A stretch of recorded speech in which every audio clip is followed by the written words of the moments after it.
Hey there, Pat. What's How you going doing? on, Dinger? Another Dude, beautiful I'm day. chilling. Another beautiful day in Pyeongtaek. Another beautiful day in Pyeongtaek, South Korea, baby. Nowhere else Hell I'd yeah. rather be. Hell yeah, brother. Yo, that's sick. So Pat, I know we just recorded an episode. This is gonna be our first time recording weekly episodes. Weekly, baby. We're on track. We're on schedule. We Let's get this shit rolling, we're dude. back on track. I'm Yes, from the sir. fucking parents' basement. You're out in South Korea. Yes, sir. I'm lit as shit off 4 cups of coffee.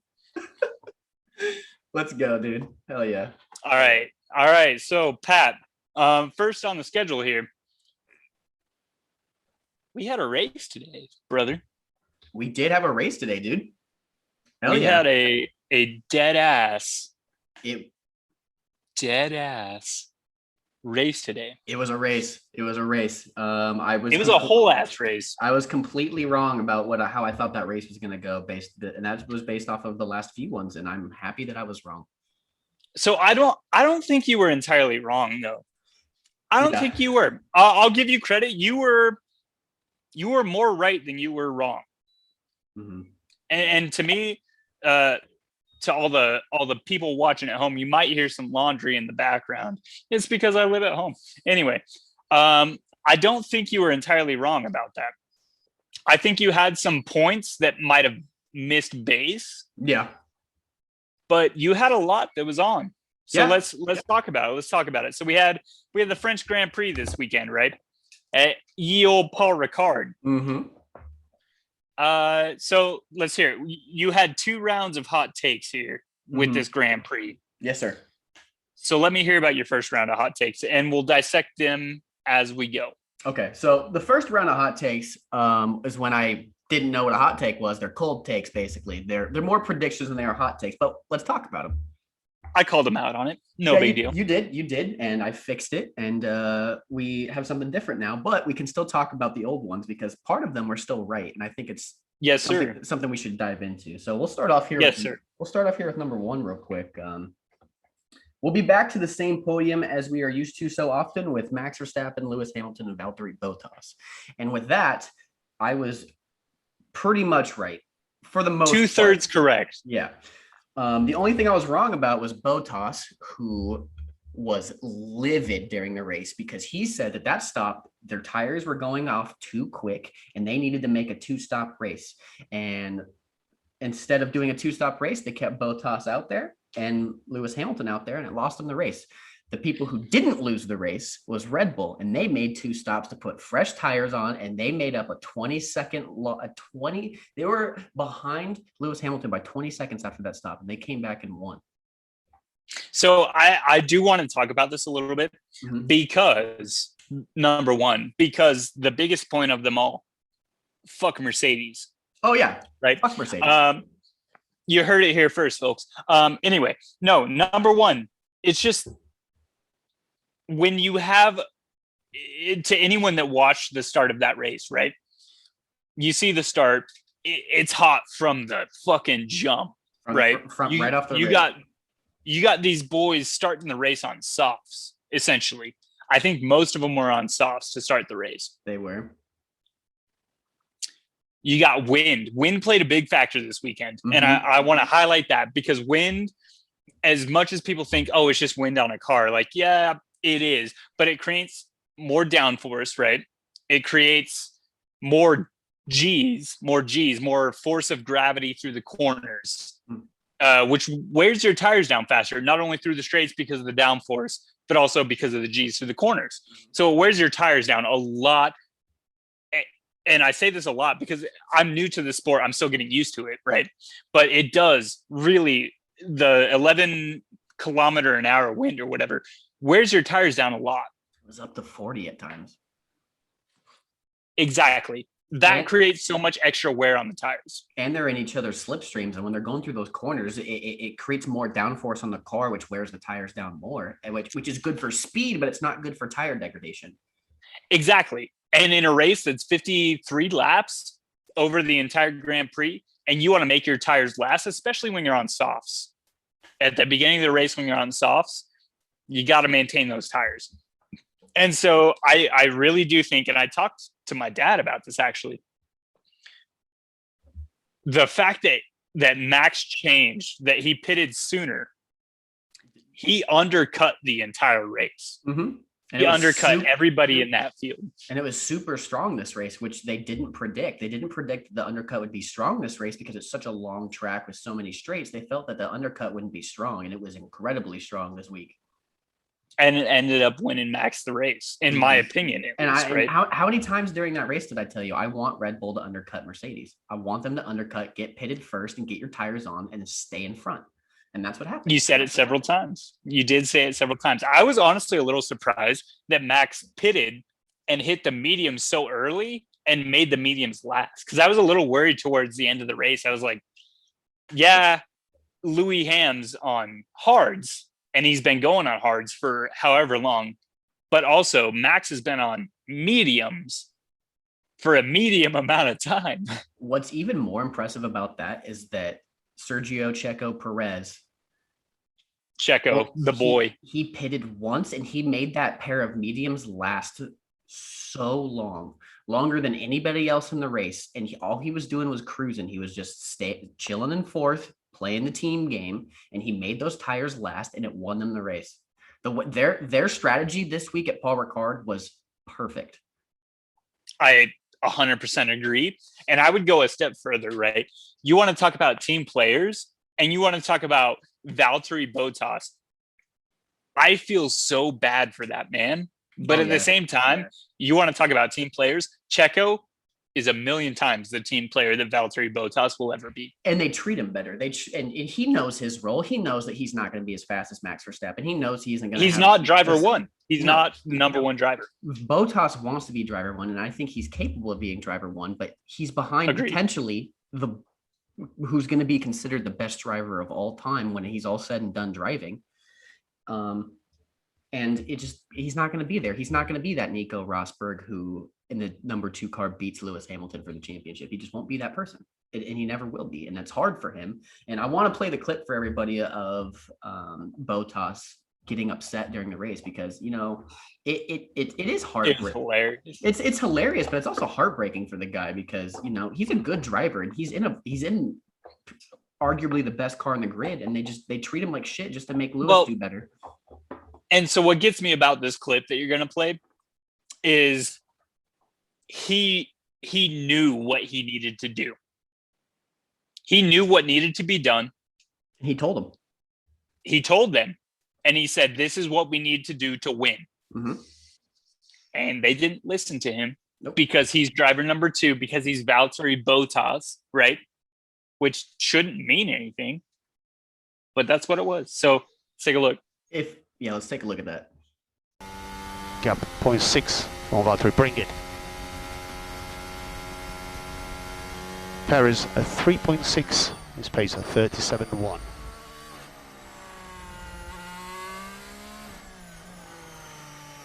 Just ready to catch us with 5 laps to go.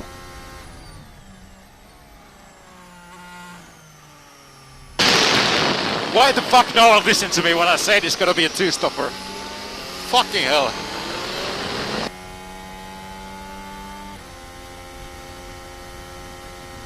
Yeah, Perez is on a 1. So Perez at 1.9. If we go back and we look at the way that the pit strategy worked, if Mercedes would have pit at the same time as Red Bull, I think they would have won the race. If they would have pit on the same lap and not let them undercut, they would have pit at the exact same time and everybody put mediums on, I think Mercedes would have won still. At the exact same time or a lap after? Like on the way around? Not on a lap after, because I think Max still would have passed him with the undercut. If you can predict when Red Bull's going to pit, which is, I mean, this is it's where all Red on Bull radio. takes the strength. This is when Red Bull sort of takes over, right? Yeah, Mercedes has the race pace. Their car, quote unquote, maybe faster. But when you talk about strategy, right, and Red Bull pitting soon, you have to predict that. Mm-hmm. And so I think you got cars 1 and 2, and they're racing after each other. It's a crapshoot who's going to pit first, and whoever pits first gets that advantage. Right. And so I think Mercedes was playing the longer game. Yeah. They're betting that Red Bull's going to keep trying to race them, trying to pass them on those soft tires or whatever. The hards, yeah. Hards, whatever it was they were on at the time. And Red Bull was going to keep racing them. They undercut them twice. They didn't expect it. Nope. And honestly, that's on Mercedes. That's on Toto Wolff. And I think they'll learn from it. They'll come back. They'll come back at Austria next week, which should end the week after. We got a doubleheader in Austria coming up, which is going to be phenomenal racing. Red Bull Ring's my favorite track, and I think it's my favorite track. It will be a one-stop race, though. That is, you heard it here first, folks. One-stop race, hot take. One-stop race. That's another hot cold take from Pat. Softs to mediums. That's a relatively hot take. I'll give you that. All right, let's move into the second cold hot take. Gonna be a snooze fest. I was fucking wrong. You were hella wrong, and I told you were gonna be wrong. I told you from the jump when I read that. I was like, "You're fucking wrong." And we talked about it over text after I put that tweet out. Yes, we did. And when we discussed it, I said the only way it's not going to be a hot take is if the top four is Mercedes, Red Bull, and the mid-tier cars have really good races. And that's exactly what happened. The top four raced each other really hard, and they had really entertaining racing. And then everybody else below them in the mid-tier cars, the mid-table cars, they were racing each other hard too. And you saw McLaren come out back-to-back 5-6. Right behind Mercedes and Red Bull. McLaren's the third best car on the grid, and that's a fact. I do want to give a shout out to my boy Thick Dick Rickens. Danny Ricciardo, baby. Danny Rick looked like he was figuring it out. He's figuring it out for sure. This guy's getting the car. He's still behind Lando, but that's because Lando's a little bitch ass, not gonna lie. I think the only reason he was behind Lando is because he pitted before Lando, and Lando had fresh tires. That's the only reason. Exactly. Whether that was a team decision, because he was ahead of whatever. He was ahead of Lando the whole time until he pitted, and then you saw the team orders come on with Lando coming up behind him, and Daniel let him pass. That's exactly what I'm saying. He's figuring. I think that the sixth race this season, week 6, Danny Ricciardo has finally figured out that McLaren, and I'm really happy for him because I think that's a good team for him to be at. If he wants to win, if he wants to get podiums, McLaren's the team for him to be at. Unless someday when Checo retires or they finally are done with Checo and he goes back to Red Bull, maybe. I don't think he goes back to Red Bull, but I agree with you that McLaren is the perfect spot for Danny Rick right now. 100%. All right, third hot take, Pat. Hit me with it. Third hot take, hot cold take. First points finish for George Russell. We'll go on this quick. That Williams car sucks. George Russell didn't finish in the points. On to the next. Williams is ass. Garbage. Sorry, go ahead. Sebastian Vettel in front of Lance Stroll. I was right about that. And I think you were right about that. I think I'm going to continue to be right about that. I think Sebastian Vettel has figured out that Aston Martin, and he's going to be he's the number 2 driver, quote unquote, because Daddy Stroll's the owner of that team. But he's a better driver than Lance Stroll, without a doubt. I think Lance Stroll is one of the worst drivers on the grid, even though he's had a good car and has had a couple podiums here and there. I don't think he's ever won, but. So you want to put a 4-time world champion in any car and tell him he's the number 2 driver? Exactly. And I think people doubted Seb because he had one rough year at Ferrari when Ferrari's car was not bad, and Ferrari they didn't finish in the points at France when they just had 2 really strong races on the street circuits. And what the fuck's wrong with Ferrari? What happened to that car? What happened to the most dominant team in F1? Why are they not good anymore? And I don't know. They just don't make a good car anymore compared to the other teams. So I think it's a little early to be saying that. This is one race, right? And France is a race. They're going to finish 4th best at best. Every track is a race in its own, right? Mm-hmm. And so to say one car is bad because it performed terribly on one track, I think is a stretch. I've said this before. Mercedes, I think, has a bad car because I have 2 or 3 races now to back me up. One race, I don't think makes a bad car. That being said, Ferrari performed beyond terribly in this race. This is not where you would expect Ferrari to be. Mm-mm. Not at all. Nowhere near. I mean, if I was a Ferrari rep or part of that team, I would not be having a good night right now. No, and no.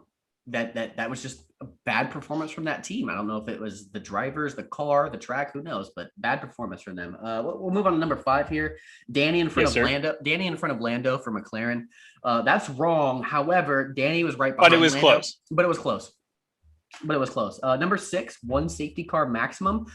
Crazy. We had no stoppages the entire race. No crashes. Nothing. There was no yellow flags. There was no safety car. There was nobody. It's the 10th time in Formula One history. And since Formula One's been around since forever, it's the first time that we haven't had, or not the first time, sorry, the 10th time that we haven't had a retirement in the race. That's crazy. So it's crazy. It almost doesn't surprise me because we had 2 in qualifying. And I want to bring that up, because we did have 2 red flags in qualifying. And so it's almost like people got their shit out beforehand. And really it's the shitters, right? I mean, we had Nikita Mazepin, which, does that surprise anyone? No, that commie fuck. Hey, cut that. Anyway, and I'm leaving it in there. That's fair. And we have Lance. It's my fucking podcast. It's my podcast too, bitch. It's our fucking podcast. I do what I want. That's true. Yeah. Hey, leave it in. I don't care. But we had Nikita Mazepin and Lance Stroll. So, I mean, it wasn't Lance Stroll. Sorry. Nikita Mazepin and Yuki Shinoda, Mike Shinoda, as we call him. I hate Lance Stroll. That's why I thought it was Lance Stroll. All my homies hate Lance Stroll. Yeah. No, Lance Stroll crashed. Lance Stroll crashed in quali too. He didn't get a red flag, I don't think. He started back in the grid. He got a red flag. He crashed. Mike Shinoda, he got hit into, I think, and the stewards investigated this and they didn't find something. I don't know what it was, but the red flags were Mike Shinoda, Yuki Tsunoda, and Nikita Mazepin. I think Lance Stroll had a red flag too. I think there was 3. There were only 2, I think, in quality. I'm gonna have to go back and look, but all right, you got me, bro. I don't know. Yeah, you got me, bro. Sometimes it be like that. It do be like that. All right, Dinger. So real hot takes here. So yes. Yeah, let's go to the hot takes number 2. Hot takes number 2, because you gave me so much shit about the first ones. All right. I did. Mm-hmm. Number 1, Lando on pole. Couldn't have been more wrong. He was nowhere near it. I think he was like 11th. 9th? I think it was 9th. 9th, something like that. Hey, but we had the boy Super Max. Oh, you see that? That one's for the pod right there. Got the fucking gun show, your boys, baby. Yak. Number 2, and this is the one that it's the best hot take I had because it's 100% right. Max wins, but he won't lead 95% of the race. Max started on pole and lost the lead on the first turn. So can I just throw this out there? Mm-hmm.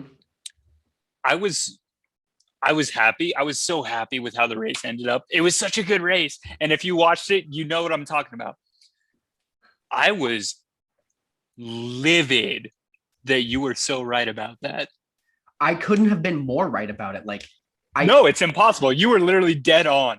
Right. He didn't lead a lap until lap 51, lap 50, something like that. So I think it was 50. I think 51. Lap 1?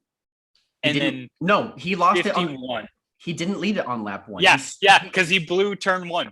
You're right. Blew turn 1 and had to go through the runoff area and had to go through that. So that's less than 95. So yeah, no, suck me. I couldn't have been more right on that, and that was. No, you were so right. I was honestly impressed. I wasn't mad. Of course I was not. Super Max won the race. I was so impressed though that you got that so right. Yeah. Number 3, both Mercedes out of the points. That was wrong, and they both scored decent points. With Louis being 2, Bottas being 4, but that's not the result they wanted. So in a way, it's sort of right, but it's not what I meant. Decent points. It was decent points, right? I mean, like one of them off the podium and one of them off of the win, which is not what they want to see. Number 4. Number 4, Dinger. Ocon, Schumacher, and Latifi DNF could have been right. had a high chance of being right. That's not really that hard of a hot take because they're shit drivers, but we didn't have a DNF the entire race. That is fucking nuts. That was nuts, dude. No, the fact that no one DNF'd in this race was a little wild to me. But I do want to get into this a little bit, and I think this is going to be a topic here for us to debate. Not even debate, but talk about. But the service we watch these races on is Sky Sports, right? Well, ESPN, but yeah. ESPN, but Sky Sports are the commentators. And so they're overwhelmingly British. And you brought this up to me today. While we were watching the race, you brought this up, and it blew my fucking mind. But you're so correct. They suck off Lewis Hamilton and any British driver, which includes George Russell, right? So we're always watching George Russell. By the way, Williams setup, Williams has a shit-ass car. Their racing wheel is ugly. Dude, think about driving that with an inverted W. It doesn't make sense. No. I hate it. I hate it so much. I would snap that shit in half. Yeah. Anyway, you brought that up to me, that they're British commentators, so they just adore these British drivers, and it bothers me so much. It bothers me too. It kind of makes me wish we had kind of a neutral broadcast and had ESPN have their own announcers do it. Like they could. Yes. But what would piss me off is that they wouldn't have good announcers for it, because there's the last good American driver was Mario Andretti, and that was in the 70s. He's not even American. Yes, he is. Mario Andretti is American, yes. Doubt. Michael Gouglé! This is Michael Gouglé, ladies and gentlemen. Mario Andretti. He's got to be Italian. He is anything but American. Spanish. Fuck, he was born in Croatia. He's an Italian-born American. He's an Italian-born American who moved to America when he was 1, so he considers himself American. What's his citizenship? America. He's an American citizen. You heard that wrong, ladies and gentlemen. He is Italian. The only reason I know that is because I was watching a documentary about 70s F1 the other day, and when they would put his name up, it would have the American flag next to it. So Pat's a douchebag. Anyway, moving on. I'm just kidding. No, I didn't know that. That's honestly kind of sick as shit. I'm glad that we as Americans have a claim to the Andretti family, because they are racing legends, absolute legends, regardless of what racing you watch. Last hot take. This is the same hot take that was in the other one, Russell in the points. We were fucking dead wrong. Williams sucks. George Russell is overrated, and Sky Sports sucks off every British driver that's ever been to live. So big facts. What's your hot take? That's it. That's everything. No, what was number 5? Russell in the points. Oh, all right, Dinger. So in the last episode, we told the viewers that we were going to have an episode about that was going to get a little bit heated, maybe a little bit of debate, nothing too crazy, but we were going to have a little bit of debate in there. So that brings me to our next topic. I want to talk about the evolution of war, and not just war in general, but modern warfare. I want to talk about from World War II to where we are today, because that's what everybody. Modern war. This is modern warfare. Yeah, modern warfare, right? I want to talk about how we, as Americans, fantasize warfare, and there's a very good reason for that, and it's because we've been very fucking good at war for a very long time. But that's not the case anymore. It's how we built our economy. It's how we built this entire country. Our country's built off of bloodshed, going all the way back to the Revolutionary War when we kicked those tea drinking fucks out of our country. Our country's built off economy, quote unquote, capitalism, which is how we built capitalism through warfare. Right. But yes, I agree with you. And I think us as Americans, we fantasize war, and we glorify war, and we romanticize war. And it's not something that we should do. We shouldn't do any of those things when it talks about war, because that's lives being lost. That's men laying down their lives for the ultimate sacrifice for their country and for the greater cause, whether they believe that greater cause to be true or not. And I think that's where things start to deviate after World War II is, what is the cause? why are we fighting these wars? Because we haven't been in a real war since World War II. Congress hasn't declared war since World War II, but we've been in these armed conflicts that have been around since Korea and Vietnam. So I disagree with you, honestly. Oh, believe it or not, I disagree with them here. We set this up. No, we didn't. I agree with you to an extent. Okay. I agree with everything you said, obviously setting this up about America being built very literally off warfare. It is how we made our money. It's what we're fucking good at. Yep. But I disagree with you in the fact that it's where we shouldn't go. And not so much that warfare isn't where we should go, but I disagree with you in what that means. Okay. So I'll go first. I'll go first and we'll go from there. Yeah. Let me lay this out for you. And this is just how I see things, right?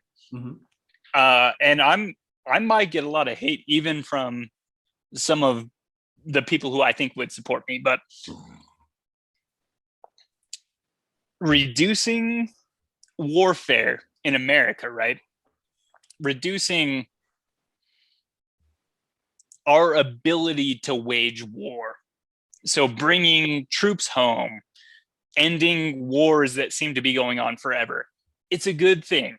It's such a good thing, right? Bring our boys home.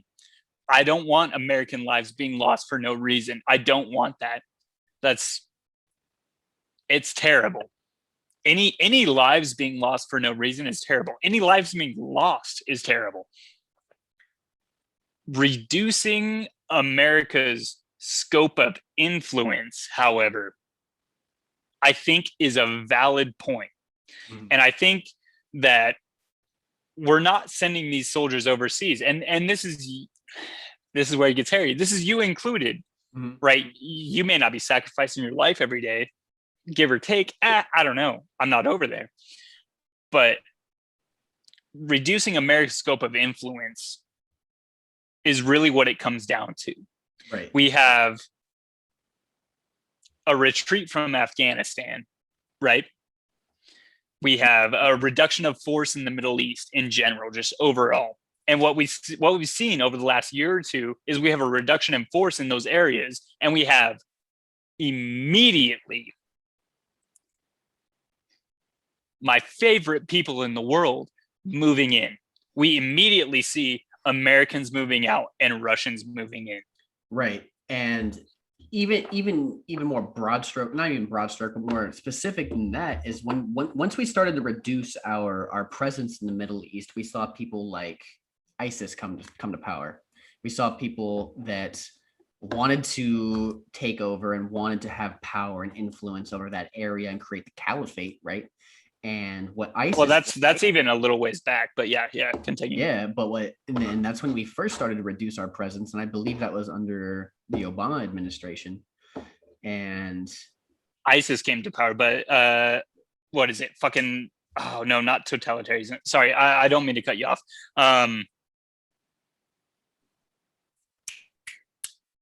Radicalism. Yeah, radicalism. Radicalism started under Clinton. Yeah, so I mean, it's been happening for a long time, but that's when it really started to get that momentum, and they got the people, and they got the weapons because the USSR left and just left stockpiles of weapons everywhere. Did they just leave? I mean, for the most part, they just left, or did they actively supply these people with weapons? No, they did, and that's been the whole thing of the Cold War, right? It's never really been the U.S. versus the USSR. It's been the U.S. versus where we're fighting versus the USSR backed nation. Exactly. Fighters, proxy wars, exactly. And that's what we saw with the Taliban and ISIS. Who's the other big one? Al Qaeda. They're fighting with Kalashnikovs. They're fighting with RPGs. They're fighting with RPGs or I said RPGs twice. RPGs and Russian-made weapons. Yeah, Russian-made weapons, basically all made by Kalashnikov, which is the biggest Russian-made arms manufacturer in their entire country. and they continue to make weapons to this day, but those weapons are still useful and they're still viable, and they kill Americans, and they kill people in general. This is my biggest thing, right? With these wars, with radicalized warfare. And so we brought this up when we were talking about making this point. We were talking about guerrilla warfare a lot, right? Yeah, because that'll get us into our next point. But yeah, guerrilla warfare. I think guerrilla warfare has a lot to do with what's going on today, for sure. But you have what is essentially state-sanctioned warfare or terrorism on the Russian front, right, against Americans. And it hasn't ended, right? These people are still fighting with the weapons from Russia. Not only that, but the radicalism that they pursue persists throughout their society, right? So the reason we're over there fighting is not because they're killing Americans. They killed 3,000 Americans on 9/11, right? Which was an absolute tragedy. I'm not trying to take away from that at all. At all. I remember that day vividly. Yeah, in my mind. And we'll never forget. There's a reason that we talk about never forgetting 9/11. And exactly. Yeah. But what I'm getting at more so is these people commit crimes in their own countries against their own people with Russian weapons. Not just right. Crimes, they're committing kidnappings. Exactly. They're committing kidnappings, human trafficking, sex trafficking, child sex trafficking with Russian weapons, with Russian backing. They're beheading people. They're shooting people in the streets. They're hanging people from the light posts. They're doing things that are just, in a sense, are barbaric, and it's all in the call for what. And I don't necessarily want to get too far into this, but I think it's to be said what the reason that they're doing this is based off of religion, and it's the same thing that happened in the 30 Years' War against the Christians and the Muslims before the Crusades. And are we fighting a modern crusade at that point? Like, is that kind of what you would call that, a modern crusade, but not against Christianity, but against the West and the Middle East? That's a really, really good point to raise. I think we're not necessarily fighting a modern crusade, and I would struggle to say it's a war of religion at this point, but because it comes down to the idealism, in my opinion, right? We're fighting a war between two ideas, right? And to the extent that religion allows for the harming of women and children and innocent people, then yes, we're fighting a war of religion. But I don't think that's the case, right? Mm-hmm. These people are radicals for a religion, for a religion, for a reason, right? Radical idealism means that your idea, whatever that may be, is top dog regardless. Doesn't matter who you hurt, doesn't matter who you take down. Your idea is paramount, right? Exactly. Yeah, exactly. So because you can rape all the women you want, you can kill all the fucking people you want, and you're still going to heaven. But that's not, because it's in the name of whatever religion you claim, right? And that's not how exactly. It should be. In no religion is that the case. So it's not a religious warfare so much as it is a war against ideas, a war against radicalism, in my mind. It's not even cultures. These radicals, to say they're cultures is to give them life. True. Right? I mean, they're ideas, but they are the shittiest of ideas. And so this brings me into our next point of modern warfare. Like, this is what we're starting on, right? Is modern warfare is that we haven't fought a war like World War II since World War II. Korea, not a war like World War II, was not conventional in the sense that we think of conventional. No, I agree with you. We haven't had a conventional war since, and I don't think we ever will. I don't think it'll ever happen again. I think it's Hollywoodized. It's been romanticized to the point that shit will never happen again. If we were to go to war with Russia, actual country on country warfare, state on state warfare, it's not going to be fought like World War II. We're not going to be storming the beaches of Sochi. We're not going to be We're not going to be dropping into Moscow from C-130s. It's not. It will never happen again. It's impossible. The amount of technology and the amount of things that are around today, it doesn't allow for it. The first front that war is going to be fought on is digital. And so I go back and forth. I go back and forth on this point, and I'm sorry to talk over you, but I go back and forth on this point. I agree. The first front's going to be digital, but to say we're not going to have boots on the ground. No, there will be boots on the ground. There will be people firing weapons. There will be death on the front, but I don't think it's going to be in the same scale that World War II was fought in. I don't think I think it'd be on a greater scale. I think it'll be on a lesser scale. You think so? Yeah. Because we have mutually assured destruction, or what? And so if we Red Dawn, that's a book by Tom Clancy written in the 80s, I believe. And it was Are you citing Tom Clancy right now? I'm getting in. Let me finish the point. So, okay. Hey, finish. So that book was romanticized by modern war futurists and 80s and Cold War futurists for a very long time. Agreed. And the thing that book did not talk about was the fact, or did not even bring up, was mutually assured destruction, right? There was no nukes fired in that book. There will be nukes fired if we are to fight Russia, and that is a guarantee. I promise you. You think so? Yes.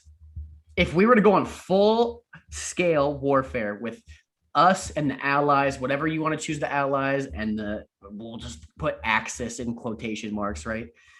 The enemies, Russia, China, North Korea, not even Syria, because Syria is not even a fucking real country at this point. The failed state. Yeah, failed state. Iran. The people who don't back the US and have nukes, and the people who do back the US and have nukes. That's who's going to be fighting. There will be nukes fired, and I don't know where. Are you going to fire them where the battles are fighting? Or are you going to fire them to kill people? Are you going to fire them to destroy Denver, to destroy Kansas City, to destroy Washington, to destroy New York, to destroy Moscow, to destroy Sochi, those big cities with lots of civilian casualties, to the point where you want to end the war? So I think number one, right? There's something to be said about area bombing, about carpet bombing any civilian center, right? Which is just unethical, right? I feel like, and this is just where I come from, but our idea as civilians, not as civilians, our idea as people should be to preserve human life, right? And that's regardless of where you come from. Denver and Washington, D.C., and some of those other targets you listed are strategic targets. Denver being one of them. We have a fuck ton of military presence, whatever you want to call it, presence. Yeah, thank you. We have a fuck ton of military presence here. Yeah. I don't know if there would be a nuclear response to anything like that in this day and age that we live in. If there were, it's going to come from one of the countries you listed, and that's Iran.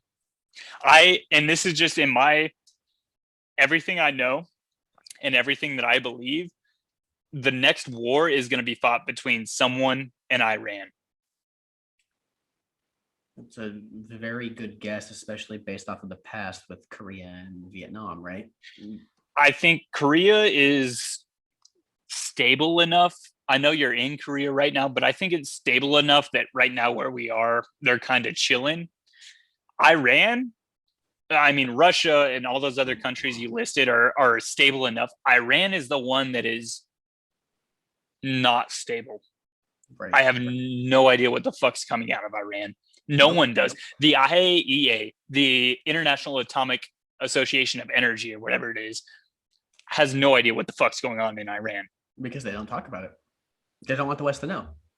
Well, they try to go in to investigate, and Iran hides whatever the fuck they're doing. So, I mean, Iran is the one that I would watch out for at this point. Smart. I agree with that.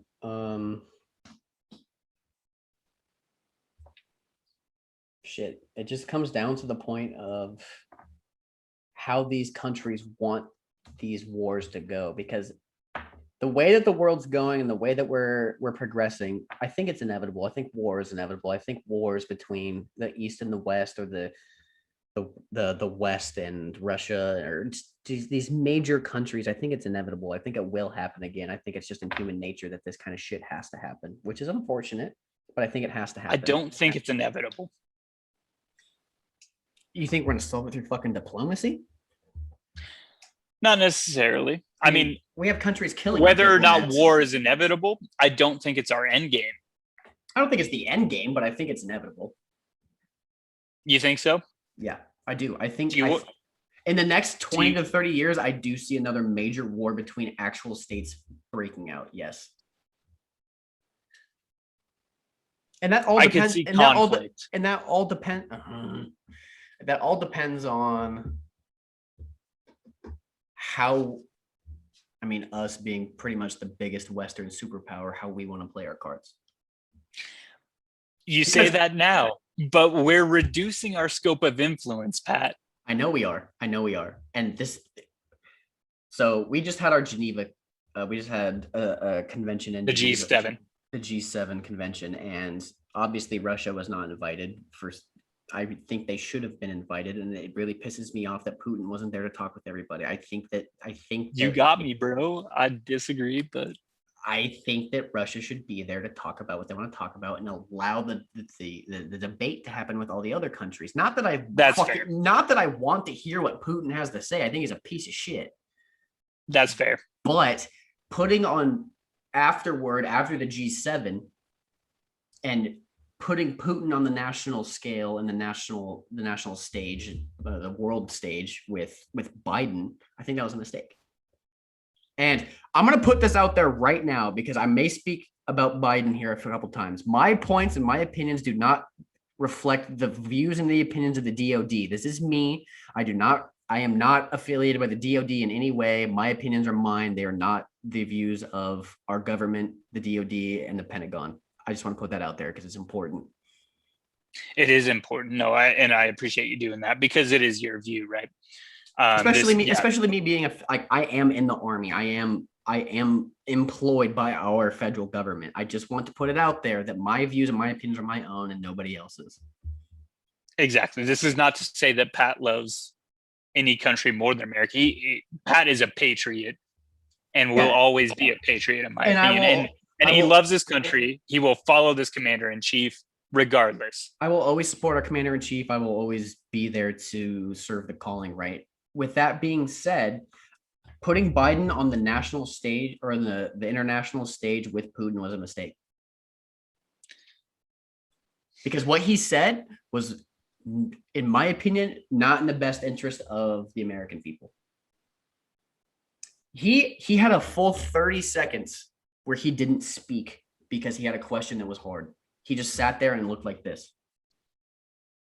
And so if you were to ask me a hard question right now, Pat, should I answer that immediately? I don't think. Ask me a hard question right now. I don't think you need to answer it immediately. I think you need to have an answer. And the answer that he gave was nothing to do with the question that was asked. That's what bothers me. And that's what bothers me as someone who needs to back him and will back him no matter what. Yes. And the question was, I think it was about the Russians hacking U.S. infrastructures like oil fields and the meat plant that got hacked. Who filed a FOIA request on this shit? Yeah, you did. And anyone we know? Oh, weird. And you got shit in response for it, but it just worries me. It worries me for the future, and that's the point I'm trying to make. I get that. I get that. At the same time, we're human, right? Yep. All of us are, Joe Biden included. And God damn it, is he an ancient human being? That man is a fucking relic. I'll give you that much. I don't even think, he doesn't even have the same cognitive ability he had when he was a senator. Like, you go back and watch old clips, he doesn't have that stutter. He looks better. He just, it's just so hard because I want Joe Biden to succeed. I want succeed. I want America to succeed, but it's so hard sometimes because he is struggling so hard, and it's sad to watch at times. It's tough. It's fucking tough to watch because you want all of those things, right? You want America to be displayed as the fucking penultimate number one place of justice. Yes. Back-to-back World War champs. We're number one. We don't fucking We are. We don't. At the same time, we're human, right? Mm-hmm. And I think to ask some of these questions of an 80-year-old man means taking a second to think about that. And I, for one, would rather have someone who takes a second to think about that, to consider all of the answers, whatever they may be, right? The radical answers to the fucking other end of the spectrum, radical answers, than someone who just blurts out whatever they think Americans want to hear. Because this isn't about Americans anymore. This is about the world. If we want to set precedent on a world stage, then we need to be capable of speaking for the world. And that's where I have my issue is I don't think President Biden did that. I don't think he improved our view in any sense of the meaning in G7. I think he made it worse.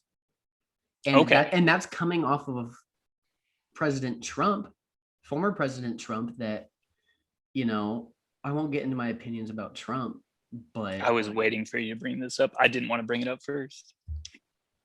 While, how do I fucking want to word this? That's what I was struggling with. That's why I kept talking until I figured it out. He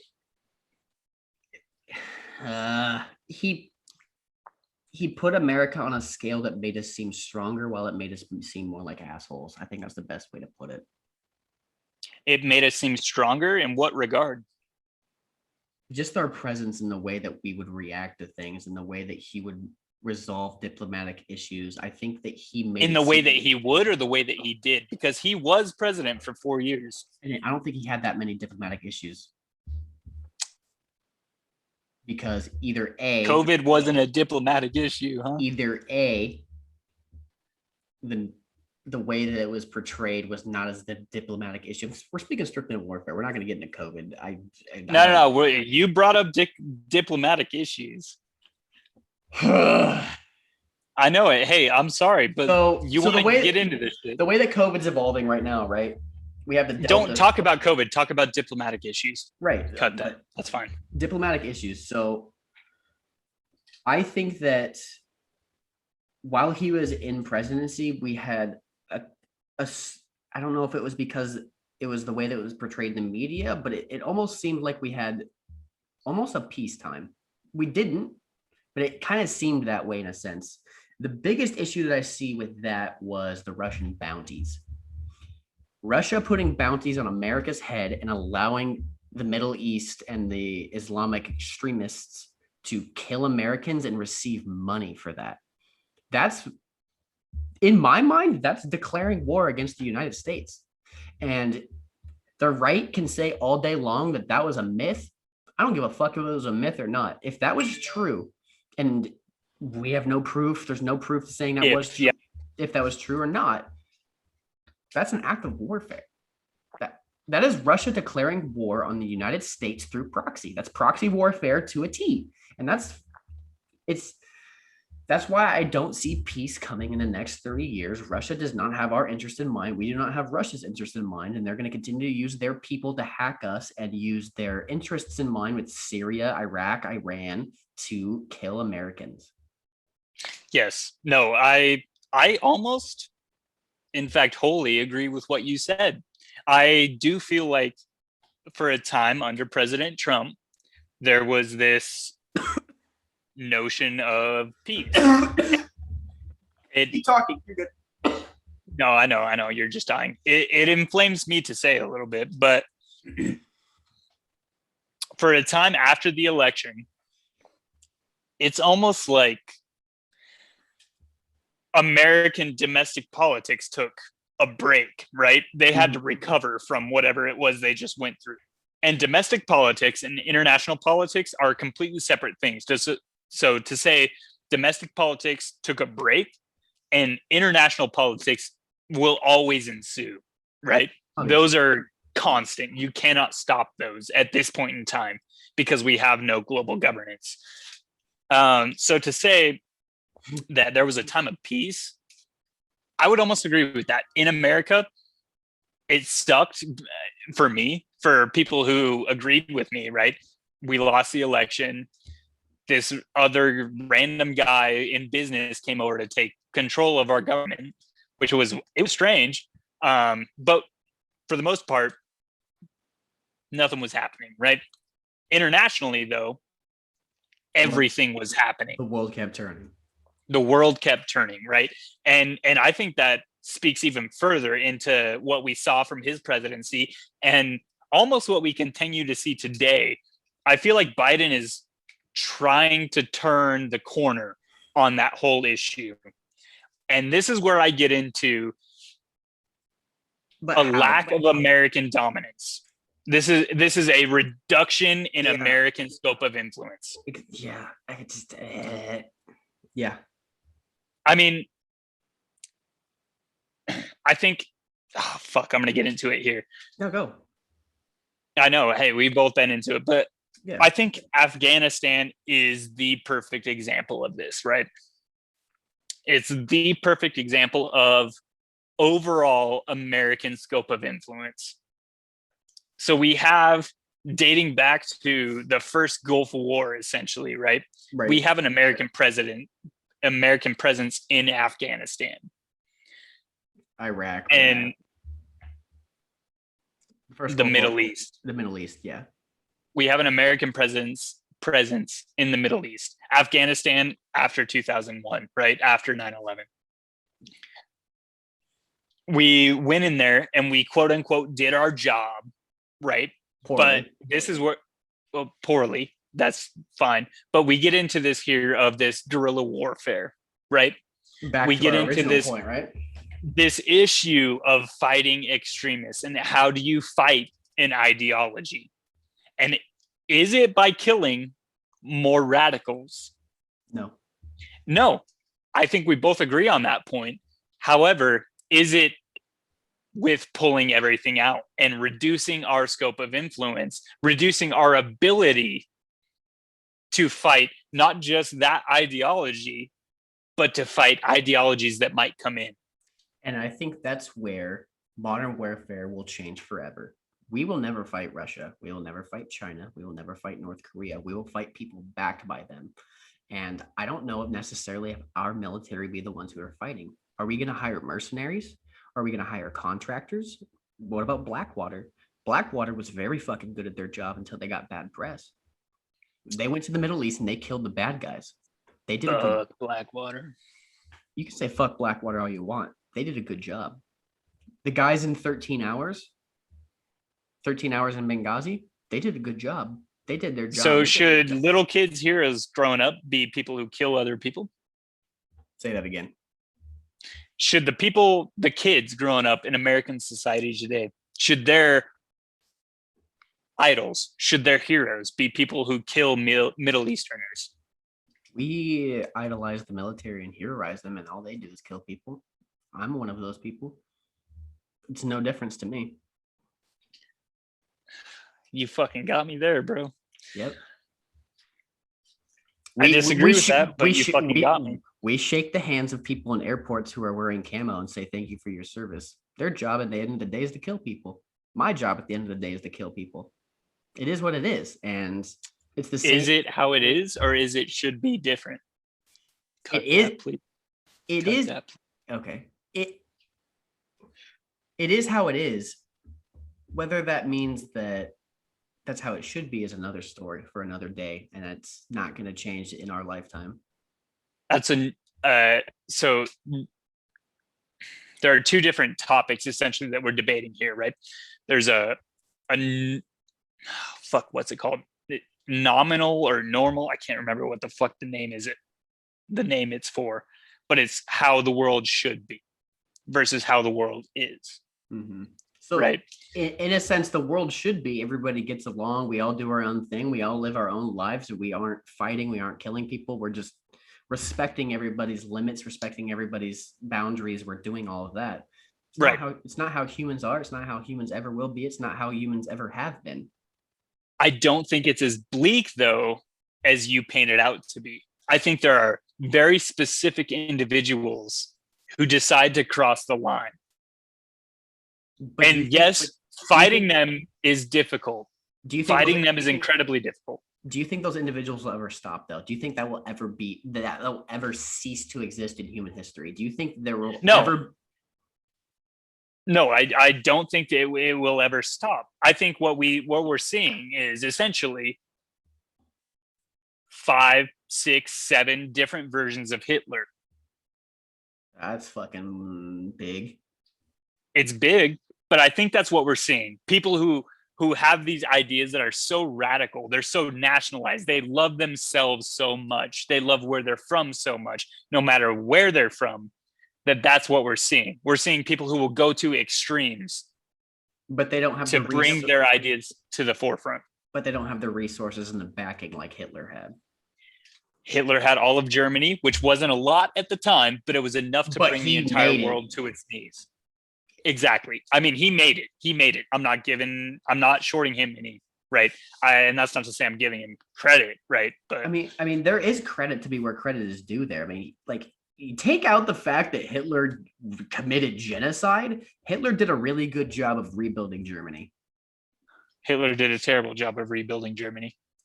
Hitler at the time did a really good job of rebuilding Germany. It just wasn't the way that it needed to be redone. Or he did a really good job of mobilizing Germany. Okay, I'll give you that. Let me hear it. I just told you I'd give you that. No, let me hear it. Hitler did a good job mobilizing. No. You know what to say. Say it. Sometimes it do be like that. You got me, bro. I'll take that. There it is. Thank you. All right.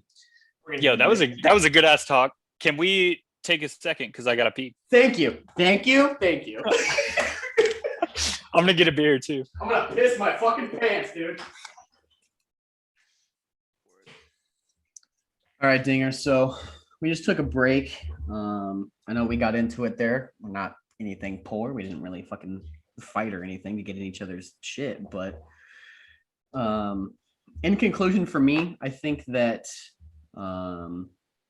we just won't see war the same ever again. I think that war is going to be on a completely different front one day. And there's nobody, I shouldn't say nobody, but for the most part, there's no way to predict how the future is going to be, right? We're not time travelers. We can't predict the future.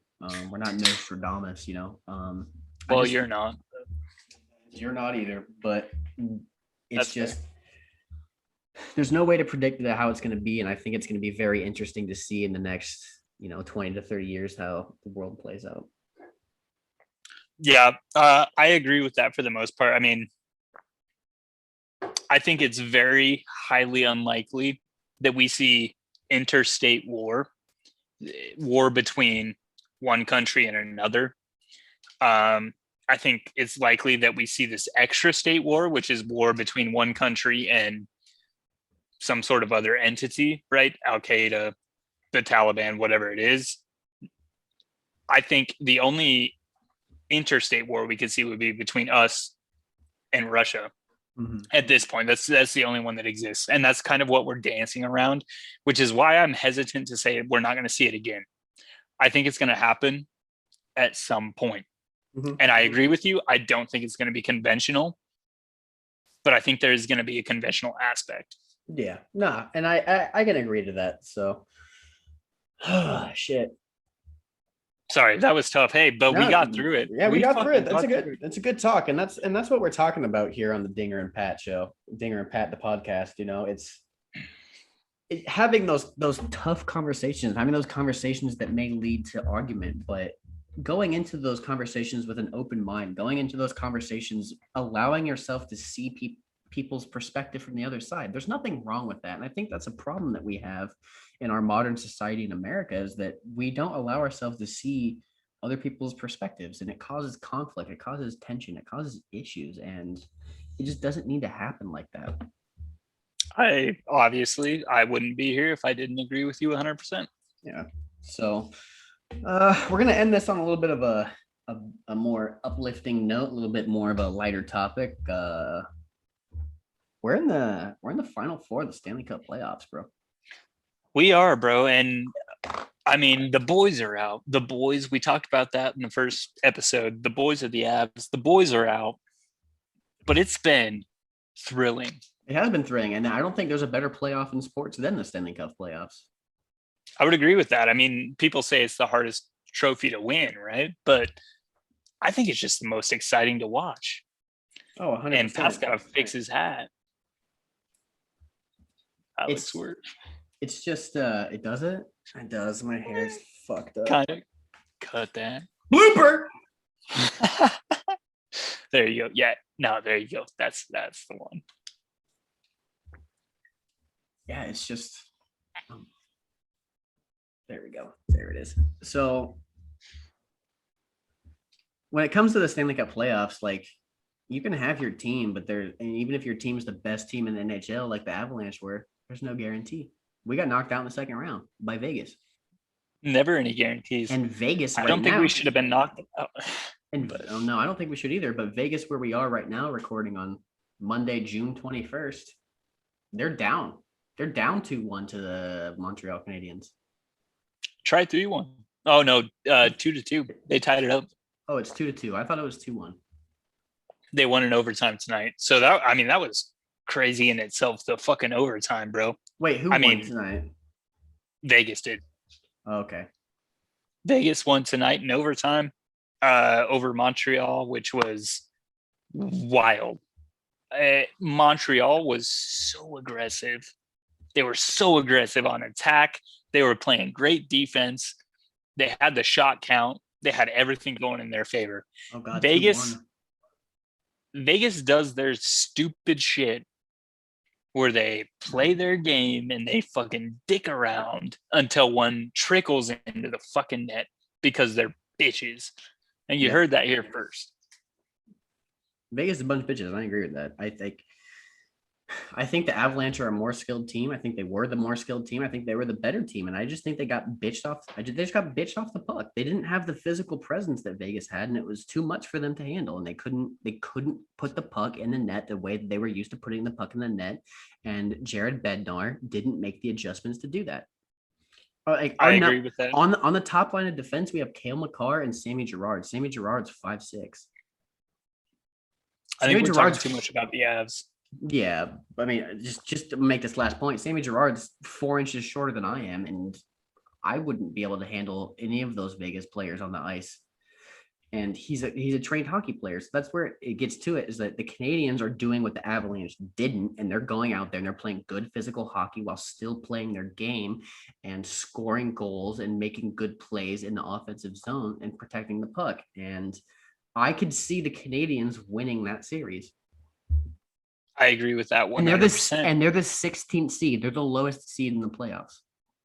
I agree with that because I want to see the Canadians win because of the underdog. But I also agree with that because of exactly what you said. I think the Canadians are out there making their point, right? They're out there, exactly like you said, doing the things the Avs didn't do. They're playing a full 60 minutes. It sucks they lost in overtime, I think, on a lucky Vegas goal. But through regulation, they're playing their game. And I think that's going to show in the long run. Yeah. So how do you think about the East? Who do you think is coming out of the Islanders and Lightning? I really like the Islanders, another underdog team, right? No. The Islanders are the defending champions, but the Lightning are the Lightning. The Lightning, sorry. The Lightning are the defending champions. If I had to break it down to one play, it's that Pulock save at the end of the last game where the man spin moves his defender and Varlamov for an open net backhand, and Pulock comes across the net as a defender and saves that puck. Saves it Doug Latt style. That's fucking goon for anyone not following. Watch that movie. Probably the best highlight that's coming out of these playoffs so far. Insane. That man put everything on the line. He said, "Here I am, world. This is me." Yeah. And saved that puck. Yep. So, and with that being said, I think the Islanders come out of that series Yeah, because series is they tied. want. Both series are tied at 2-2. So we'll see how it comes out from here. But it's been a fantastic last semifinal round so far. I would love to see the Islanders versus the Canadians in the final, and I'm going to root for the Islanders because I will always root for the American team. But that is going to be a very, very good Stanley Cup final if that's what it comes down to. Islanders, you got two American teams. Islanders, Canadians. Oh, in the cup, you mean? Sorry. In the cup, yeah. If we go to the end. There. So I can see that happening. That'd be sick, dude. And honestly, I don't know who I'd root for at that point. I'd root for the American team. I'd root for New York. I don't know, man. The Habs got a special place in my heart. The Islanders, the Islanders, because they're the underdogs. Islanders are more underdogs than the Habs. No way. The Habs were the lowest ranked team in the playoffs. Were they? Yeah, they were 16th team. Cut that then, please. Or make me look dumb. I don't care. Yeah, Montreal was 24, 21, and 11, whereas New York, I believe, was like in the 30s for wins. New York was 32, 17, and 7. So that New York has a better record. I also think that the Canadian group of people that we're playing with COVID protocol was probably the hardest group to play in. Agree. And they're still playing with it right now. Yeah. They had 3,200 fans in their stadium tonight. For the first time. For the first time. This entire season. Yep. And I don't think it won't be more than that. I don't think so. It's a weird time that we're living in, right? Yes, it is. So weird. Because you have every single team on the American side with full capacity now. Do you still have to wear a mask, Pat? In Korea? Yeah. Yeah. So God his ass. At work, no. Off base and like outside the American scope of influence, yeah, I have to wear a mask. Even outside. Weird. That doesn't help my argument at all. I think it might. It does. But no, that's not what we're getting at. So, Dinger, I think that was a great third podcast. I think we finally got into the stuff that is what this podcast is going to be about, right? We're going to talk about those hard-hitting issues. And I don't know if necessarily modern war is what people were thinking about, but it brought in the global scale of things and brought into current modern relations that people are seeing on the media nowadays. And I think it's really good for us to have those kind of takes and to, butt heads a little bit and show people that, hey, again, it is okay to have differing opinions. It doesn't mean you have to hate each other. It doesn't mean you have to be mad at each other. We went straight into talking about sports right afterwards. So, I hope that people watch this and see that, let's have those hard-hitting topics. Let's talk about those things. Let's talk about Black Lives Matter. Let's talk about police relations. Let's talk about those things that make people get into their feelings. And I think that we definitely got into our feelings there. So I think that was good. No, I completely agree with you, Pat, there. I think this is just scratching the surface of what's to come, right? We're going to get into some of those issues that you're desperately trying to see, right? I mean, I can name them right now, but we're going to save it for that episode. But yeah, we're going to dig into some of that shit and we're going to show you that it's okay. And if you guys have topics that you want to hear us talk about it, throw it in the comments.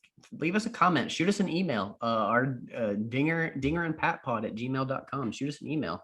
It's in all of our descriptions in our about on our page. Shoot us an email. And we'll consider talking about those things that you guys want to hear us talk about. So just let us know. Please do. I mean, we have an idea of where we want to go, but we would love to hear your feedback and love to see what you want to see. We are very knowledgeable individuals, both of us. We know a lot about these issues that we're going to talk about, and we want to know what you guys want to talk about, essentially.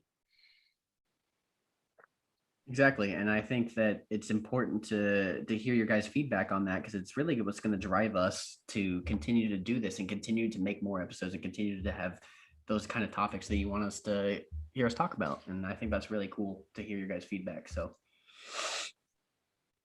Agree. All right, Pat. Well, yo, it's been a good one. So I'll see you on the PlayStation, but you know. Yes, sir. Hey. Dinger oot.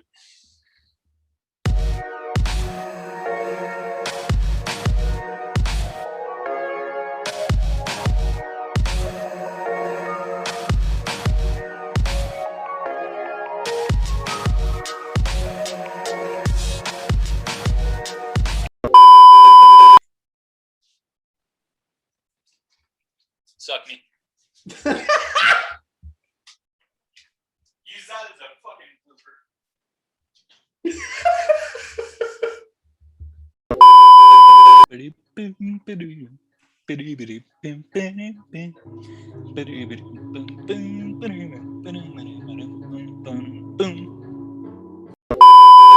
Hang on.